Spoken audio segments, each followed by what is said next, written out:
Of Portland will begin removing homeless camps next week, and now outreach organizations are sharing how this will impact the communities they work with every day.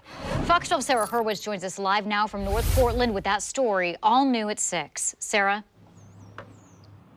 Well, good evening, Nora. We know that there are a lot of efforts right now to help folks. St. John's Village here, they opened today, and they do have these alternative shelter pods for folks to live in. You know, this announcement that came down this week on removing camps, just part of the process, one outreach organization tells me, and getting back to some normalcy.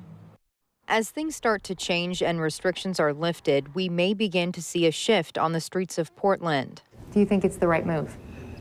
I think it's the only move. Kim James is the clinical director of homeless and housing support for Cascadia Behavioral Health Care. The organization works with those living on the streets and helps people struggling with addiction and mental health issues. She says the announcement by the city of Portland this week to start removing homeless camps is not a surprise. I think most of the people we work with understood that this was a temporary pause on how we did work before. James says this is part of the process of getting back to some normalcy. We reported during the peak of the pandemic that the city of Portland was not removing as many homeless camps due to health and safety. To some, it may look like there's a lot to clean up across the city. James says there's a misconception about that. You know, there can be a campsite report of, oh my God, there's 10 tents, but there could be 2 people. So the assumption is when you see a tent, it's not necessarily a person assigned to it. It would be as if I had my apartment with 5 bedrooms or 5 rooms, and I have my stuff in the other 4. So the assumption is people see more tents. I'm not sure they're seeing more people. James says that's because many have had nowhere to go during the pandemic as shelters shut down. She says typically people would pack up their stuff and go use those resources during the day.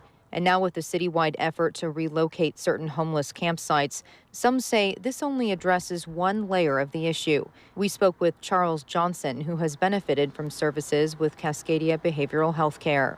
If there's no services for those people, that impact is just going to happen somewhere else. It's not going to go down. So how we get those people into shelters if they can't sleep next to other people with proper mental health care, it's kind of a scary question. And the city of Portland does plan to start that removal process of camps starting on Monday. Reporting live here in North Portland tonight, Sarah Hurwitz, Fox 12 Oregon.